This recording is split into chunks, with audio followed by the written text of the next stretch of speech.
Y ya estamos dando inicio a un nuevo capítulo, una semana más de Lecciones de la Biblia.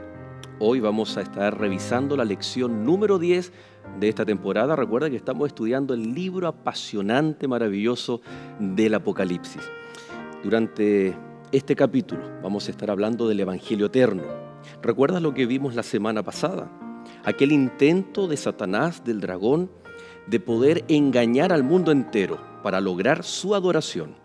Pues bien, para contrarrestar, Dios tiene también un evangelio eterno a todos los moradores de la tierra para ser predicado. ¿De qué se trata? ¿En qué consiste este mensaje de Dios para ti y para mí en nuestros días? No te separes, bienvenidos a Lecciones de la Biblia.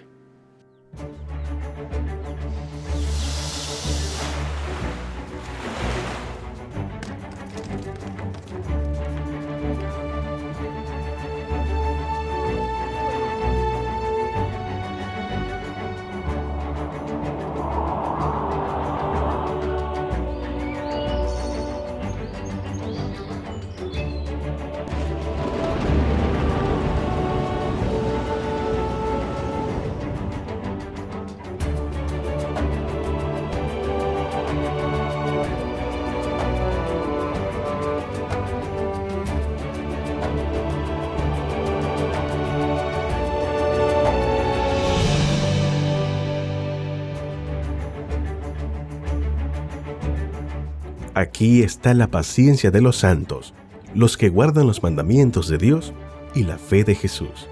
Apocalipsis 14:12.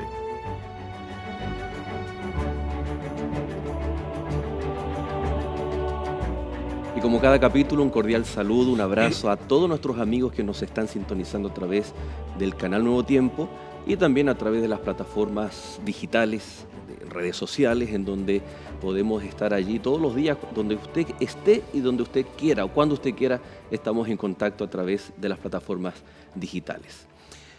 Gracias, Pastor Edinson Jaque, ya de la casa, nuestro panelista durante esta temporada, por acompañarnos un capítulo más, Pastor. Muchas gracias por esta oportunidad de compartir nuevamente estos temas tan importantes como es el libro de Apocalipsis. Así es. Y también está con nosotros Pastor Luis Velázquez. Muchas gracias, Pastor, por acompañarnos.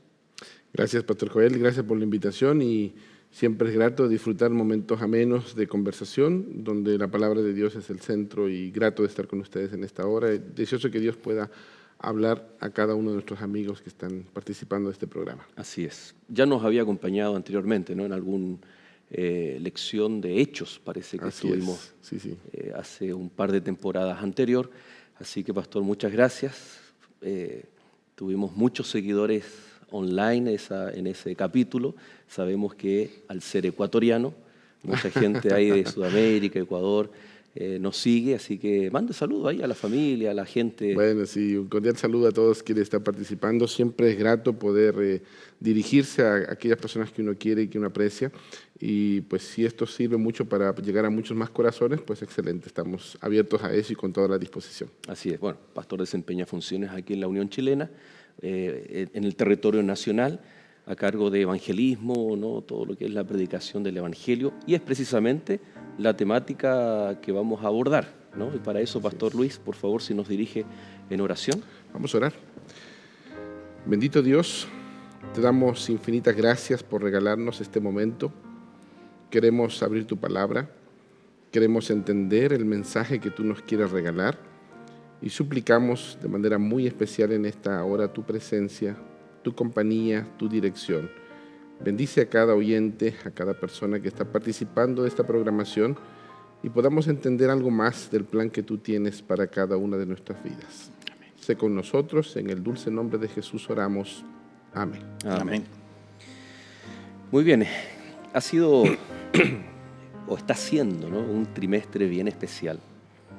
El libro de Apocalipsis. Ya hemos tirado por tierra aquellos prejuicios que tal vez podamos tener con respecto a este maravilloso libro, su contenido, las promesas, la esperanza que nos da.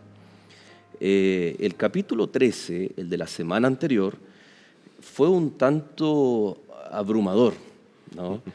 Queda allí revelado el proyecto de destrucción de Satanás para la raza humana. La obligación, el engaño a todos los moradores de la tierra, decía, ¿no? Si se recuerdan, en un esfuerzo universal para destruir, para engañar y en última instancia para que se adore al enemigo. Todo el mundo adora algo o a alguien y creo que Dios es el primero que está al tanto de esta situación humana. Y el capítulo 14 viene la contraparte, viene el esfuerzo de Satanás para todos los moradores de la tierra y ahora viene el plan de Dios también para todos los moradores de la tierra. Y viene en un formato de un evangelio eterno. La pregunta tal vez más básica y a la vez que va a desarrollar esta temática es, ¿qué es el evangelio eterno? Quizás antes de la respuesta a la pregunta, el capítulo que se mencionaba recién, el capítulo 13, es muy relevante realmente en el libro de Apocalipsis. Prácticamente es el centro y la parte fundamental de donde el enemigo va a trabajar fuertemente. Y ahora entramos entonces a este capítulo del Evangelio Eterno, que es el último mensaje, tengo entendido, del Señor para esta tierra, ¿no? Último momento, perdón, de amonestación, donde sin duda alguna, cuando hablamos de un Evangelio Eterno, significa que es permanente, que ha estado siempre, constantemente a disposición de todos aquellos que queremos escuchar y aprender. Y como dice el pastor Edison, es un mensaje final, un mensaje de llamado, un mensaje de amonestación, donde el Señor espera que cada uno de nosotros podamos, por la gracia de Dios, entender que este Evangelio tiene como propósito nuestra redención y nuestra salvación. Y en la medida que podamos asimilarlo y entenderlo y hacerlo nuestro, este Evangelio sin duda alguna son buenas nuevas. Son regalos de salvación por parte de Dios. Y es interesante que el capítulo 13 termina con este engaño, incluso con la marca de la bestia. Y el capítulo 14 comienza, los primeros 5 versículos, es como de atrás para adelante, con los victoriosos, con los hijos de Dios, teniendo esa promesa, ser herederos del reino de los cielos, ¿no? La gran multitud adorando a Dios, etc. Y después en el verso 6 comienza este mensaje de Dios, el Evangelio Eterno, por medio de 3 ángeles. Ya vamos a entrar a cada uno de los detalles, pero Evangelio es buenas noticias. La pregunta es, ¿buenas noticias para quién y por qué? Y otra pregunta también es, si es eterno, ¿por qué es eterno este mensaje? En cuanto a la durabilidad, en cuanto a su naturaleza, ¿cuál ahí es la respuesta? El mensaje es eterno porque Dios es eterno, porque Dios no cambia, ¿no? Y la Escritura incluso menciona que fue dado desde antes de la fundación del mundo. De manera que la buena noticia es porque es una invitación, es un llamado, y esa invitación y ese llamado es para todo. Como dice el apóstol Pedro, porque Dios no quiere que nadie se pierda, sino que todos procedan al arrepentimiento. O sea, todos están libres entonces de recibir esta maravillosa invitación. Cuando muchas veces hay una promoción de pasajes aéreos, un Cyber Day, Black Friday, todas estas promociones que están de moda últimamente en todos los países del mundo, la gente llega a correr, ¿no? O se va a hacer el lanzamiento del último iPhone, y se hacen filas, la gente lleva sus asientos, se sienta toda la noche a esperar que abran porque es el lanzamiento de algo que han estado esperando. ¿Por qué, si el Evangelio es buena noticia, no tiene el mismo efecto en el corazón del ser humano? ¿Por qué somos renuentes, somos esquivos a esta buena noticia de Dios que es en el fondo la salvación? Mira, el ser humano por naturaleza tiende a ir contrario a las cosas de Dios. Como decía el pastor, este es un regalo. Es un regalo de Dios la salvación que nos ofrece. Pero es el ser humano el que decide. Y el ejemplo que tú colocas frente a una promoción, frente a algo que el mundo puede estar ofreciéndonos, también uno tiene que decidir si acepta ese regalo, esa promoción, esa oferta o la rechaza. Y en las cosas de Dios son así. Dios nos ofrece, nos regala, nos aconseja también qué hacer, cuál es el camino correcto, cuál es la vía de decisión, de salvación y de vida eterna, pero es ahí el ser humano donde entra su decisión propia. Yo acepto lo que Dios me pide o rechazo lo que Dios me pide. Y por eso es que cuando hablamos en el contexto de Apocalipsis, todo gira en torno a eso, todo gira en torno a la adoración. ¿A quién yo decido adorar? ¿Al Dios creador, redentor, que está mostrado claramente en Apocalipsis como un ser victorioso, o todos los sistemas contrarios a ese Dios creador? Y lo otro, pastor, que tenemos que tener también aquí presente, como se mencionaba en el capítulo 13, que hay alguien que está trabajando para que nosotros no tomemos esa... Y es la clave del engaño, ¿no? Exactamente. Creer que estoy bien así como y tratar estoy. de desviar, de llenarnos con muchas cosas para no poder pensar de que en verdad esta es una tremenda noticia y que debemos tomarla, compartirla y disfrutarla. Y de hecho con este ejemplo de tal vez cuando algún elemento de tecnología sale al mercado, la mercadotecnia nos hace creer de que es mi primera y máxima prioridad. Entonces cuando el enemigo trastoca las prioridades espirituales, también las necesidades que tenemos de darnos cuenta que la salvación tal vez no es una prioridad, entonces ahí se ve esa indiferencia del ser humano ante el mensaje eterno, el evangelio eterno. Es por eso que algunos autores dicen que el evangelio eterno va a ser una proclamación incluso mayor que el Pentecostés.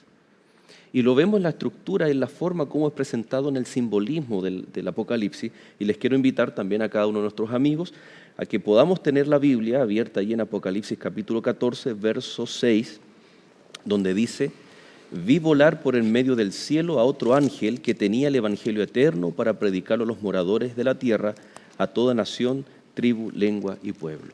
Ya hemos hablado en capítulos anteriores acerca del rol y la función de los ángeles, pero aquí ¿a qué se refiere? ¿Será que los ángeles van a predicar este mensaje? ¿Qué está representando acá el ángel y la forma como también vuela o circunda la tierra, etcétera? Como ya hemos mencionado en las lecciones anteriores, Apocalipsis es un libro netamente simbólico. Usando muchos símbolos. Así que aquí la palabra ángeles o ángel en el griego es mensajero. Así que se está refiriendo a un mensaje y que va a tener Dios mensajeros para transmitir esta buena noticia. Es muy similar, perdón, pastor, cuando veíamos en el capítulo 2, escribe al ángel de la iglesia. Correcto. ¿No? O sea, eran personas, líderes, gente que tenía un propósito eclesiástico también allí. Sí. Como se mencionaba recién, a pesar de las dificultades y de la astucia y de la actividad de Satanás por distraernos de estos mensajes, en la introducción que mencionaste recién, de Apocalipsis 14, se ve que se ven los resultados de esta predicación y se ve una gran multitud que nadie podía contar. Así que, gracias a Dios, hay buenos resultados. Creo que es bueno recordar eso siempre. Sí, muy interesante porque, Pastor Luis, a usted le toca ver el tema de el involucramiento de los hijos de Dios con la testificación, la predicación del Evangelio. Muchas veces dejamos de testificar porque pensamos que ante el corazón humano, ante una sociedad secularizada, no va a tener resultados.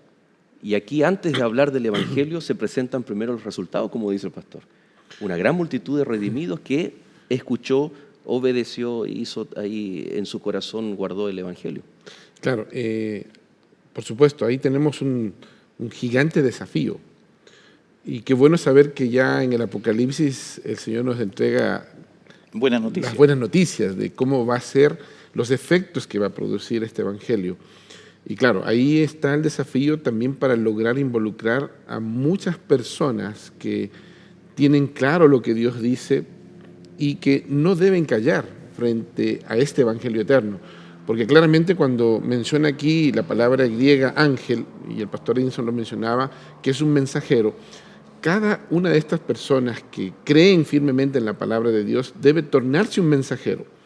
y lograr influenciar su sector, de familia, de amigos, de vecinos, de compañeros de trabajo, para que este evangelio pueda llegar a aquellas personas que están sin esperanza, sin Dios, y que están esperando ya prontamente a alguien que les hable de un Dios vivo, de un Dios real, y tengan que decidir entre adorar a este Dios que es real, que es vivo, o rechazar este evangelio que es gracia, que es salvación, que es vida eterna. Es interesante que la misión que tiene la iglesia en Apocalipsis 14 está conectada con la identidad de Apocalipsis 12, porque no puedo cumplir la misión si no tengo clara mi identidad. Entonces, la identidad de ese pueblo remanente que veíamos capítulos anteriores nos lleva automáticamente a cumplir esta misión. No es un proyecto misionero, entonces, la predicación de los 3 ángeles. No es algo que se inventó o lo inventó la iglesia. Viene inherentemente de nuestra identidad, ¿no? Identidad que juega un rol muy trascendental en el tiempo del fin. Pastor, Para evitar la indolencia, la indiferencia justamente, que muchas veces se puede manifestar ante esta misión. Justamente, y semanas atrás tú citaste el Apocalipsis 12, y yo también estoy pensando en Apocalipsis 10, cuando habla justamente de este movimiento profético. En el capítulo 10, en el verso 11, habla de que este movimiento profético, dice, Él me dijo, es necesario que profetices otra vez sobre muchos pueblos, naciones, lenguas y reyes.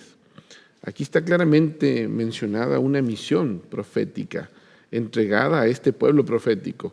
Y somos parte de este pueblo y tenemos que entender que Dios nos escogió, Dios pensó en nosotros para compartir este mensaje de salvación a aquellos que no tienen esperanza y que necesitan escuchar este mensaje. Ahora, pastor, esta expresión que acaba de mencionar, y que usted también la leyó aquí en el mensaje del primer ángel, toda nación, tribu, lengua y pueblo, estos 4 elementos que se mencionan allí, está representando, como en todo el Apocalipsis, la universalidad. Así como Satanás ha trabajado en el mundo entero, el mensaje, como dice el capítulo 10, va a ser universal, y los resultados son universales. Así es. Cuando el Señor regrese, habrá de toda nación, tribu, lengua y pueblo. Es decir, tenemos que tener la alegría, el gozo y la certeza de que el éxito está asegurado. Yo, cuando dicto seminarios a veces de Apocalipsis, coloco una frasecita que me encanta. Apocalipsis tiene un final feliz. Tiene un final feliz. Porque el concepto que tal vez tenemos nosotros de juicio difiere mucho de lo que la Biblia menciona. Es una buena noticia, es para tomar decisiones, y en términos prácticos, a la vuelta de esta pausa, vamos a ver cómo en términos prácticos nosotros podemos estar aceptando el primer mensaje del Evangelio eterno de nuestro Dios. No se separe, ya volvemos.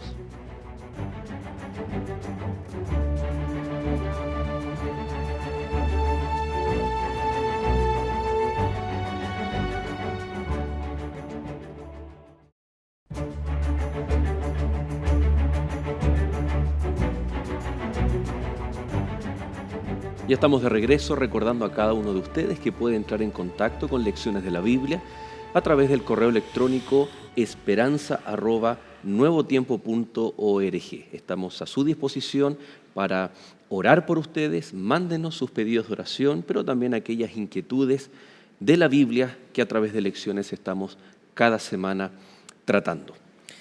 Pastor Edinson, depende mucho del concepto que tengamos de juicio, porque en nuestra percepción, cuando nos llega una notificación de que somos citados a un juicio, a un juzgado, a un tribunal, no es muy agradable. Algunos países más que otros, pero en una palabra creo que común denominador es burocracia, que corrupción en algunos casos, etcétera, ¿no? Injusticia, y dice, no, yo confío en la justicia de Dios, la justicia de los hombres. Todo eso está en torno a un juicio. Una severidad también, tenemos un caso ahí, incluso de unos compatriotas que salieron fuera con una situación muy, muy complicada. Sí, es efectivo, en el concepto que tenemos en Occidente de juicio es bien particular. Me tocó en algún momento estar en una situación especial Y recuerdo que cuando iba entrando al tribunal, una persona me dice, Pastor Jaque, y era el actuario, y ya me relajé mucho cuando me dijo así, ¿no? ¿Qué hace por acá? Me dice, ¿no? Entonces, cuando nosotros sabemos que tenemos toda la documentación y tenemos que enfrentar un juicio, estuve la otra vez con un abogado, teníamos todos los documentos, y el abogado le dice a la contraparte, a su colega, al otro abogado, muy buen abogado, y le dice, oye, tú tienes este documento, ¿y de dónde lo sacaron? ¿Y tienes este otro? No lo tenemos. Le dice, y además tengo aquí al pastor que es el que firmó. Y yo te aconsejo, mejor no sigamos adelante. Como más de alguno dice, mejor es un buen advenimiento que perder un juicio. En este caso, nosotros sabemos que el juicio es a favor de los hijos de Dios. De manera que podemos tener la certeza, la seguridad, y adicionalmente a eso contamos con un abogado tremendo. Es un juicio esperado, ¿no? Porque dice, la hora de su juicio ha llegado. Tiene un tiempo verbal que llegó ya, tomando como referencia nuestro tiempo presente, ya ha llegado en el pasado, pero tiene aún consecuencias en el futuro o en el presente nuestro. ¿A qué se refiere estos juegos verbales, estos tiempos verbales que en un pasado, como ya vimos algunas fechas, comienza un juicio a favor del pueblo de Dios, de los hijos de Dios, y que aún estamos a tiempo de someternos a este juicio? Permíteme usar un texto de acá de la Escritura, que está en el libro de Eclesiastés 12, versículos 13 y 14, cuando dice, el fin de todo discurso oído es este, teme a Dios y guarda sus mandamientos, porque esto es el todo del hombre. Y mira lo que interesante del versículo 14. Dios traerá toda obra a juicio, juntamente con toda cosa encubierta, sea buena o sea mala. Claramente, en el capítulo 14 de Apocalipsis nos está presentando dentro de un contexto de juicio previo a la segunda venida. Y todos los seres humanos, todos, el texto de Eclesiastés 12 es muy claro cuando menciona que cada uno de nosotros debemos dar cuentas de lo que hacemos, sea bueno o sea malo, y quien trae esta obra de juicio es el Creador, es el Creador. Y complementando lo que el pastor Edinson mencionaba, como son buenas nuevas este Evangelio eterno, hay un Dios que tiene todo anotado, que tiene todo para mostrar conforme a lo que nosotros hacemos en esta tierra, y que tenemos un abogado, que también es nuestro Señor Jesucristo, en la medida en que nosotros podamos aceptar en este proceso de juicio previo a su segunda venida, podamos aceptar esa invitación de salvación, entonces se torna buenas noticias. Pero yo vuelvo a insistir en lo que mencionaba hace unos momentos atrás, en la decisión que el ser humano tiene frente a este juicio de colocarse del lado ganador, porque hay una sangre que fue derramada en la cruz del Calvario. Nuestro Señor Jesucristo murió por los pecados de todos nosotros, pero es allí donde yo acepto o rechazo ese sacrificio. Si lo acepto, pues el juicio es a favor. ¿Qué tiene que ver en este juicio, ya que fue leído y es un texto bíblico, las obras? ¿Somos salvos por lo que hacemos? Esa es una muy buena pregunta. Interesante. Si nosotros estamos pensando que la salvación o el juicio tiene que ver con las obras buenas o malas, y como queremos salvarnos, vamos a colocar toda nuestra concentración en las obras que debemos realizar. Lo y que hago, dejo de hacer. puntualmente nuestra conducta. Ujú. Pero ahí estaríamos equivocados, porque no es el lugar donde debemos pelear nuestra batalla. Nuestra batalla deberíamos pelearla en mi relacionamiento, mi comunión con el Señor. Intimidad. Porque San Juan 15 dice, separados de mí, nada podéis hacer. Somos salvos por la gracia de Jesús, por Amén. medio de la fe. Así es. Amén. Pero nuestras obras van a estar presentes en el juicio. ¿Cuál es el rol de las obras? No solo en el juicio, sino aquí también lo que estamos haciendo constantemente y que debemos, como dices tú, Luis, dar cuentas a Dios. Guardar los mandamientos, por ejemplo, porque mucha gente dice en desmedro o hablando de la salvación por la fe, subestima el guardar los mandamientos. ¿Cómo el juicio une tanto la salvación por la fe como también las obras que debemos realizar. El tener a Cristo con nosotros, el caminar diariamente con el Señor, no significa que no tengamos frutos, porque el mismo capítulo que mencionábamos en San Juan 15 dice que el Señor espera que llevemos muchos frutos. Muchos frutos. Pero esos frutos solo los llevamos en comunión con el Señor. De manera entonces que, como mencionaba recién, nuestra gran preocupación es caminar cada día con Jesús. Y las obras, los frutos, van a glorificar a nuestro Padre Celestial y vendrán como consecuencia de mi caminar diario con el Señor. Porque podemos estar diciendo con la boca de que soy un hijo de Dios, de que soy un cristiano, de que estoy en comunión con Dios, pero mis actos están, no condicen. Son incoherentes con lo que decimos. Y el capítulo 14 tiene que ver también con la predicación del Evangelio. Y la predicación también es a través de las obras. Correcto. De tu vida. O el testimonio. ¿No? Entonces, ¿quién eres? En ningún momento Apocalipsis 14 está diciendo que para salvarnos o para que el juicio sea a favor, tenemos que actuar de acuerdo a las obras, sino que es absolutamente aceptar los méritos de Cristo Jesús por medio de la fe, ¿no? Pablo mencionó, el apóstol Pablo, ya no vivo yo, dijo él en un momento de su experiencia cristiana, ya no vivo yo, mas Cristo vive en mí.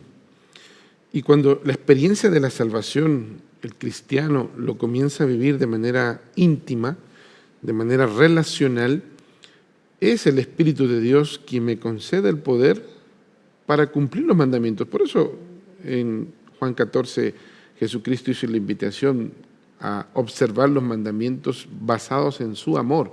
Si me amáis, guardad mis mandamientos. Es decir, ahora eso depende del esfuerzo que yo hago, porque yo leo en Hebreos 8, en Hebreos 10, este es el pacto que haré con la casa de Israel después de aquellos días. Voy a colocar mi ley en la mente de ellos y la voy a escribir en su corazón. Y esa es obra de Dios, mientras nosotros permitimos que Dios pueda obrar. Sí. La justificación es obra de nuestro Señor Jesucristo y la santificación también depende de nuestro Señor Jesucristo. Somos salvos por la gracia, pero todo aquel que es salvado por la gracia, sus obras reflejan su experiencia de salvación. El texto continúa diciendo, adorad a aquel que hizo el cielo y la tierra, el mar y las fuentes de las aguas. Adoración. ¿Es solamente una liturgia? ¿Es solamente ir a un templo y tener expresiones, incluso muchas veces exacerbadas de adoración? ¿O qué tiene que ver? ¿Tiene que ver con estos frutos que tenemos que evidenciar en todo momento? Claro, cuando nosotros estamos pensando en adoración, no estamos pensando, o la Biblia no nos está enseñando que es una alabanza, que es una manifestación carismática. Cuando Satanás le dice a Jesús en San Mateo 4, todo esto te daré, si postrado me adorares. Si postrado me adorares. Satanás está con algo mucho más allá que Jesús cante alguna alabanza delante de él. Y ha sido su interés, entonces, como decíamos al comienzo, de que todo ser le adore a él. Y esa es la gran lucha final, o el punto culminante y determinante en el gran conflicto entre adorar al Creador o adorar a la bestia. ¿Cómo trasciende entonces la adoración al entenderla de este modo en nuestra vida íntegra? Sí, iba a decir estilo de vida. Tu estilo de vida refleja a quién adoras. Cuando Pablo habla de los frutos del Espíritu, habla de gozo, de paz, paciencia, bondad, mansedumbre, templanza, paciencia, que son los frutos de aquel que ha sido alcanzado por la gracia de Cristo. Y esa es una actitud de adoración. Y también complementada con lo otro, lo que significa el culto litúrgico, porque siempre pienso que aquella persona que le adora a Dios en privado va a adorarle a Dios en público. Pero para adorarle en público necesita vivir una experiencia íntima, una experiencia relacional con el Creador.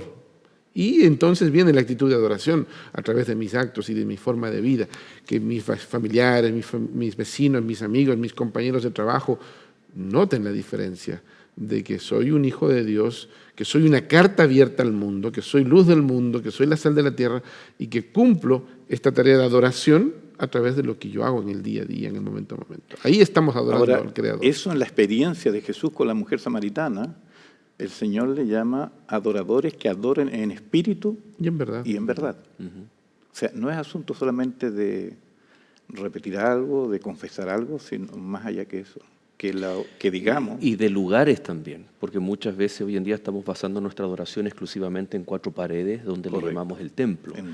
Es decir, tampoco No nos podemos ir al otro extremo de decir no es necesario congregarse, porque el congregarse es consecuencia, como dices tú, Luis, de una intimidad personal, individual con Dios, y va a generar esa necesidad también de compartir lo mismo De con otras compañerismo y personas. comunidad cristiana. Correcto, como veíamos también en la temporada pasada.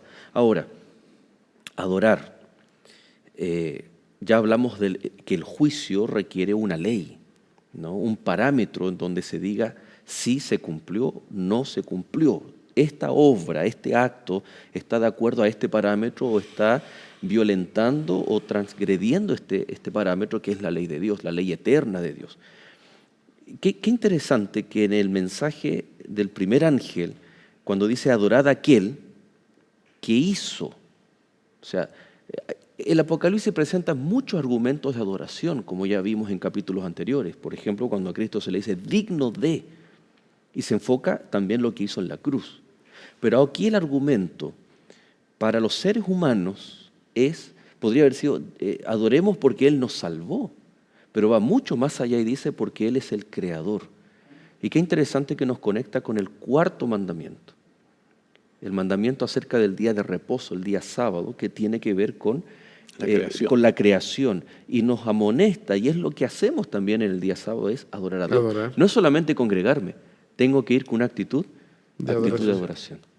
¿No? Y no solamente con la creación, que constantemente la Escritura está tratando de llevarnos en esa dirección, de mostrarnos incluso a nuestro Señor como el Creador, sino también de la salvación, porque el sábado, aun cuando es un conmemorativo de la creación, también es un conmemorativo de la salvación, de la redención. Por eso que el sábado no trabajamos, porque la salvación es gratis. Como dice Hebreo, es un reflejo de nuestro estar en Cristo, del perdón de los pecados, de la gracia de Dios. Interesante que esta buena noticia involucra salvación y juicio. Salvación por medio de la fe y el juicio es un llamado de atención con respecto a lo que nosotros debemos estar preocupados también. Porque muchos tal vez en el mundo cristiano decidimos por Cristo, pero descuidamos nuestro estilo de vida, descuidamos aquellos mandamientos de Dios que reflejan su amor, su carácter, y en última instancia como cristianos nos llevan a testificar del amor de Dios también a otros y cumplir el rol de este primer ángel. Segundo ángel, segundo mensaje, ¿no? Dice, vamos a ir a Apocalipsis 14:8, dice, otro ángel le siguió diciendo, ha caído Babilonia, la gran ciudad, porque ha hecho beber a todas las naciones del vino del furor de su fornicación. Más que una invitación, como es el primer mensaje, este es como una advertencia, ¿no? ¿A qué se refiere? ¿Por qué el nombre Babilonia es un símbolo y qué está representando? Bueno, ha representado... Es imposible no ir a otros textos de la Biblia en el libro de Apocalipsis. Más de 278 pasajes de los 404 que tiene Apocalipsis tienen referencia al Antiguo Testamento. Y vienen a mi mente por lo menos 2 capítulos bien trascendentes en esto, que es Apocalipsis 19, cuando Dios va a destruir Sodoma y Gomorra. Especialmente en Génesis capítulo 18, llegan 3 mensajeros donde Abraham, si recuerdas bien, en un momento especial de la historia del mundo que está también relacionado con esto. Y lo otro que es imposible no pensar en Daniel, ¿no? Daniel 5, por ejemplo, lo que significaba Babilonia, por qué el pueblo de Israel estaba allá en Babilonia, la opresión, la necesidad de liberación. Esta conjugación entre lo político y lo religioso. También esa fuerza que están ahí. ¿no? Sí. De manera entonces que Babilonia está simbolizando en el tiempo del fin a esta combinación política religiosa, a esta unión que va a haber en el tiempo del fin y que va a oprimir y está oprimiendo al pueblo de Dios. Interesante que Apocalipsis 17:5, pastor, está mencionando que Babilonia es madre de las rameras. Tanto mujer, o cuando esta mujer se prostituye, va en pos de otros hombres, ¿no? El Antiguo Testamento, Ezequiel 16, la experiencia de Oseas, todas estas mencionan, era un mensaje de Dios al pueblo, decirle: ustedes son mi pueblo, mi iglesia, pero se han contaminado, vuelvan a mí. Cuando se habla de una ramera y que ahora contamina, está hablando de una iglesia, ¿no? Es decir, Babilonia está representando a una iglesia que ha mezclado, como comentábamos, ¿no?, lo político, o se ha mezclado con lo político, pero también ejerce una influencia religiosa en el Ahora, tiempo final. en el caso del Antiguo Testamento, Babilonia tenía, también estaba allí la idolatría, había muchas costumbres paganas, cosas que también se han insertado en el cristianismo de hoy día. Debemos aclarar, y la ventaja que tenemos el capítulo anterior, capítulo 13, que ya lo estudiamos, que en el próximo bloque, vamos a hacer una pausa ahora, vamos a hablar claramente, ¿no?, de qué poderes son aquellos que provocan la confusión versus los principios absolutos de la Biblia. Este es nuestro programa Lecciones de la Biblia. Y te invitamos a que te quedes para que sea ella la que nos hable, nos muestre a la luz de lo que estamos viviendo, cuáles son estos poderes antagónicos que Dios nos advierte: cuidado, que eso ya va a caer. Y tú tienes que estar dentro del pueblo de Dios, aquellos que adoran a Dios y tienen la fe de Jesús. Vamos a un corte y ya volvemos.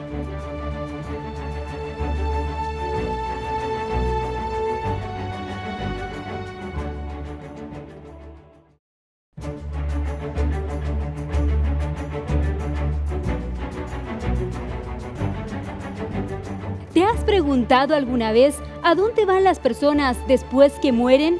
¿Qué pasa con el alma cuando alguien fallece? ¿Sigue viva o muere? El dolor causado por la muerte de un ser querido es tan grande que muchos acuden a medium espiritistas para conversar con sus familiares. ¿Pero realmente conversan con ellos? ¿O todo es un engaño? Descubre lo que dice la Biblia sobre la muerte en esta revista de estudio, Verdades para el Tiempo del Fin. Para solicitarla, llama a los números que aparecen en pantalla o escríbenos a nuestro correo electrónico y la obtendrás de forma totalmente gratuita. Sigue la sintonía de Lecciones de la Biblia.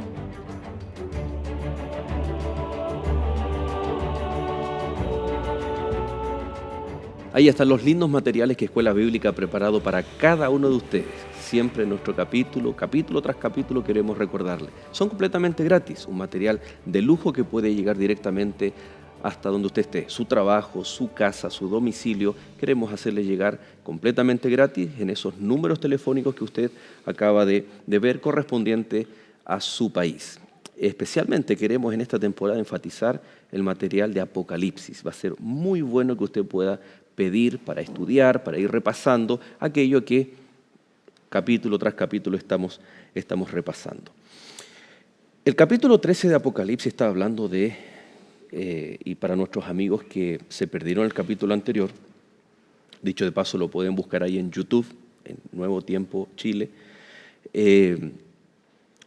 pero hablaba del dragón, que la misma Biblia lo identifica e interpreta como Satanás. La bestia que surge del mar, que es este poder religioso, ¿no?, el catolicismo romano, y la bestia que surge de la tierra, que es el protestantismo ecuménico, apóstata, y que a la vez se contamina, y con el lenguaje de Apocalipsis 17, la gran ramera, se contamina también. No es solamente la Iglesia católica romana, sino todos aquellos que siguen estas tendencias, estas tradiciones teológicas, ¿no? Por lo tanto, ahora al volver y dimensionar, ha caído Babilonia. ¿Qué repercusiones tiene? Dios está al control. ¿Y por qué cae Babilonia? ¿Por qué no se mantiene unida? ¿Por qué no, si tiene poder político, si tiene poder religioso para firmar edictos, hacer y deshacer, etcétera, tener repercusiones económicas? ¿Por qué cae? Tú mencionaste una palabra y esa es la que yo quiero basarme en el comentario. Dios está al control. Mi padre siempre me decía de niño, la verdad siempre triunfa. Y dentro del contexto de este conflicto que habla Apocalipsis entre el bien y el mal, siempre triunfa el bien, siempre triunfa el bien. Y aun cuando exista poder político, aun cuando exista varios movimientos unidos, tratando de conjugarse en algunos pensamientos que tengan un común pensamiento, una forma de pensar en común, entonces llega un momento en el que esa fuerza, o esa aparente fuerza de la que uno pensaría que no es destructible, va a caer. Primero porque Dios lo establece así, ya está proféticamente mencionado y partimos por esa base. Eso es lo que decíamos al principio cuando hablamos del Evangelio eterno, ya estamos sabiendo al predicarlo cuáles son las consecuencias de eso. Pero sobre todas las cosas porque Dios está al control y porque en este proceso del conflicto entre el bien y el mal, el Señor quiere demostrar que existe un pueblo que Él ha estado preparando, que se ha caracterizado por guardar sus mandamientos, por mantener esos mandamientos en alto. Y este movimiento, estos movimientos, aun cuando se han unido, no tienen en común la observancia de los mandamientos de la ley de Dios. Y finalmente, ese imperio se va a desmoronar. Y todo aquel que esté también alineado con ese imperio, también, tristemente, va a perder la salvación y la vida eterna. Y que tiene que ver con el mensaje ya del tercer ángel, que es consecuencia. Correcto. Y ahí ingresa ya el mensaje del tercer ángel, que es justamente un llamado final para que todo aquel que entiende y comprende esta invitación, acepte y decida vivir conforme el Creador nos pide que lo hagamos. El tercer ángel, verso 9 de Apocalipsis 14, dice: y el tercer ángel lo siguió diciendo a gran voz: si alguno adora a la bestia y a su imagen y recibe la marca en su frente o en su mano, él también beberá del vino de la ira de Dios, que ha sido vaciado puro en el cáliz de su ira, y será atormentado con fuego y azufre delante de los santos ángeles y del Cordero. Es muy importante aquí aclarar, ya mencionamos el concepto de adoración. Todos los seres humanos adoramos. Aquí el tema es ¿a quién adoramos? ¿Ya? Y es interesante dejar entonces en claro, y lo estudiamos en el capítulo anterior, el que adora a la bestia o a su imagen. Podemos hacer un breve, para nuestros amigos que se suman a este capítulo, ¿no? ¿A qué se refiere con esa adoración de la bestia o de su imagen? El concepto de los dos movimientos que Apocalipsis 13, de esas dos bestias que mencionan allí, justamente vemos cómo en el transcurso del tiempo y del tiempo justamente en que estamos viviendo, cómo estos dos poderes han logrado unirse, cómo estos dos poderes han logrado irse complementando para finalmente intentar llegar a algo, porque el intento final apunta dentro del contexto de adoración, a crear un día falso de adoración que tiene que ver con el primer día de la semana, en contraste con lo que la Biblia menciona y con lo que el pueblo de Dios considera y cree que es la adoración al verdadero día de reposo. Y volvemos a lo mismo, al mismo concepto de adoración. Y cuando esas leyes sean emitidas, cuando esas leyes sean dadas, el ser humano va a entender y comprender que tiene dos caminos: o aceptar esa propuesta de adoración de un día equivocado, de un día falso, dentro de ese mismo contexto de rechazar la adoración al Creador cierto, o ampararse en lo que la Biblia siempre ha manifestado, porque los mandamientos de Dios son eternos, la ley de Dios es eterna, y su cuarto mandamiento también es eterno. Y hay un pueblo que se ha ido diferenciando, por eso es que cuando termina el mensaje del tercer ángel en el versículo 12, habla de un grupo de personas pacientes que guardan los mandamientos de Dios y tienen el testimonio de Jesucristo, en contraposición con lo que ofrece Apocalipsis 13 de estos dos movimientos, de estas dos bestias que finalmente se complementan, se unen para atacar los principios establecidos en la palabra de Dios. Dice la palabra de Dios que van a recibir la ira de Dios. Y después habla de un fuego eterno. Eterno. ¿A qué se refiere la consecuencia de no haber salido de Babilonia, de no haber aceptado el Evangelio eterno de Dios, de no guardar los mandamientos como fruto y en respuesta de adoración, sino de haber permanecido allí? Sí, interesante esa pregunta. Recuerdo cuando Dios hace la invitación a su pueblo a regresar a Jerusalén desde Babilonia. Muchos no regresaron, estaban muy cómodos en Babilonia, tenían buenas haciendas, una solvencia económica. Mientras que Jerusalén estaba en proceso de reconstrucción. Estaba en ruinas y estaba en reconstrucción, pero era Dios el que hacía la invitación. Ahora, tal cual como el pastor ha mencionado, estos dos poderes, estos movimientos de la primera bestia, de la segunda bestia, que después se va a transformar en el falso profeta más adelante. La pregunta sería, ¿cuándo hay que predicar estos mensajes? Estamos en los momentos finales. Tal vez, Pastor Edison, ahí me gusta mucho el deporte y mi padre fue futbolista profesional, ¿no? Y él siempre decía, el partido llega a su final, el pitazo final, y ahí termina. Y yo creo que estamos muy cerquita de ese pitazo final, o tal vez ya jugando los minutos adicionales. Y creo que es la oportunidad que el Señor nos regala para poder presentar este Evangelio ahora, mientras existe gracia, y llamar a muchas personas que están en esta experiencia de perdición para que pasen a una experiencia de salvación. Qué bueno que tenemos estos momentos lindos para poder tomar estas decisiones. Es un momento muy especial en la historia de la humanidad. Apreciados amigos, ha sido un momento muy grato. Y ahora vamos a dejar con ustedes a nuestro pastor Joel, que nos va a hacer el resumen entonces de lo que hemos estado considerando. Pastor, usted tiene el resumen. Así es, muchas gracias, pastores. Siempre en Apocalipsis es importante quedarnos con algo gráfico, ¿no?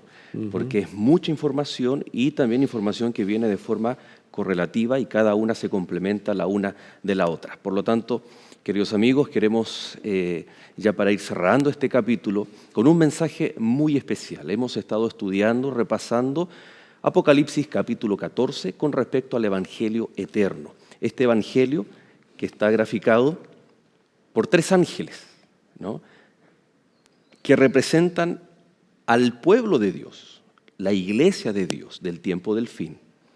Y así como un ángel vuela raudo, vuela rápido, entonces el mensaje tiene que ser predicado con vehemencia, con valentía. Y ese es el primer llamado que vamos a hacer. Si tú eres parte del pueblo de Dios, que guarda los mandamientos y tienes el testimonio de Jesús, el don de profecía, entonces nosotros debemos predicar este mensaje, el cual consiste, el primer mensaje, como estuvimos hablando, incluye un mensaje de salvación y también de juicio, pero un juicio de redención, de vindicar al pueblo de Dios para vindicar también a Dios mismo, ¿no? En la antigüedad, el juicio de Dios era en favor del pueblo, del tabernáculo y también de Dios mismo. Y miren qué interesante, porque temer a Dios es tomarlo en serio. Querido amigo, es cierto que tenemos cada vez los días con menos horas, aparentemente, muchas cosas que hacer, pero detente un momento, porque es hora de tomar a Dios en serio.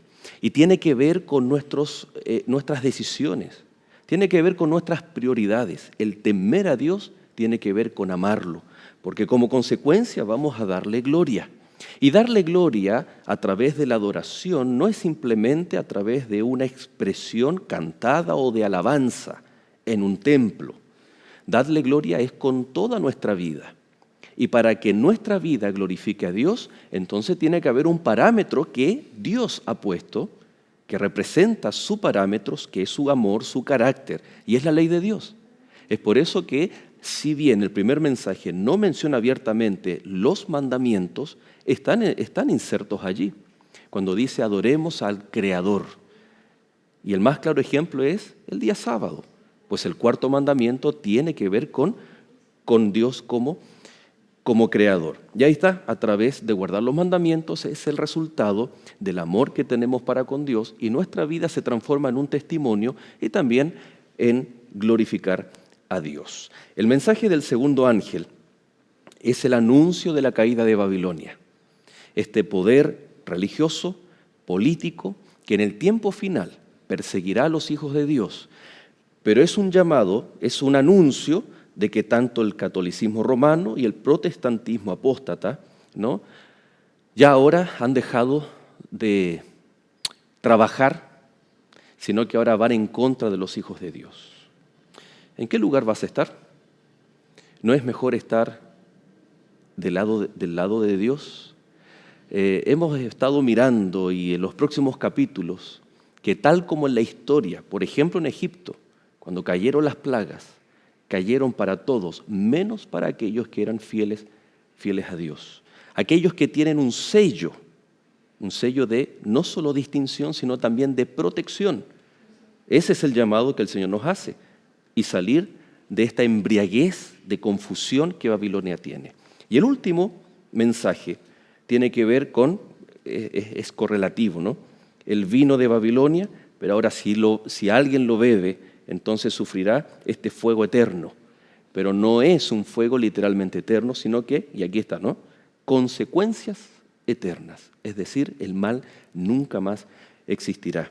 Y el mensaje es salir de aquella confusión. Querido amigo, Lecciones de la Biblia tiene un propósito muy especial, y es permitir que la Biblia nos hable directamente al corazón. Y es eso lo que Dios ha hecho en esta hora, a través de su palabra, a través del libro de Apocalipsis. Dios te hace un llamado. En primer lugar, si tú ya eres cristiano, adventista, si ya guardas los mandamientos de Dios, predica el Evangelio de los 3 ángeles. Y querido amigo, si tú tal vez perteneces a otra denominación cristiana, la invitación es, primero, www.encuentreunaiglesia.org, porque te estaremos esperando. Queremos repasar estas verdades, pero también hacer este llamado extensivo de parte de Dios. Sal de Babilonia y ven al pueblo de Dios. Aquel pueblo que, si bien no es perfecto, pero tenemos los absolutos de Dios, la Biblia, aquellos principios eternos que queremos practicar en fidelidad al Señor en el tiempo especialmente que estamos viviendo. ¿Te animas? Vamos juntos, preparémonos para el encuentro con nuestro Señor Jesús, siendo fieles a Él en todo momento. Si es así tu deseo, ya que es el nuestro, permíteme poder orar junto a ti. Querido Dios y Padre, muchas gracias te damos, porque tú tienes un evangelio, buenas noticias para tus hijos. Y el día de hoy, para cada uno de nuestros amigos que está en sintonía, tú tienes un mensaje de salvación. Tú tienes, Señor, un mensaje de protección. Pero para eso, Señor, nosotros hoy debemos tomar aquella decisión por Cristo Jesús, aceptar sus méritos en la cruz, aceptar su ministerio en el santuario celestial, aceptar que muy pronto vendrás a buscarnos y ponernos de parte de la verdad, ser fieles a ti en todo momento. Ayúdanos, envía tu Santo Espíritu para fortalecernos, para que esta decisión que tomamos hoy junto a nuestros amigos nos conduzcan para la vida eterna. Amén. Bendícenos, Señor. Bendice a cada uno de nuestros amigos, fortaléceles. Lo pedimos en el nombre de Jesús. Amén. Amén. Amén. Muy bien, queridos pastores, muchas gracias por habernos acompañado. Pastor Edison Jaque. Nos vemos nosotros en el siguiente capítulo, Así ¿le es. parece? Ok. Pastor Luis, Te bendiga. Dios le bendiga. Muchas gracias. Gracias, Bendiciones en su ministerio. Y queridos amigos, desde aquí nos despedimos hasta un nuevo capítulo de Lecciones de la Biblia. Que Dios te bendiga.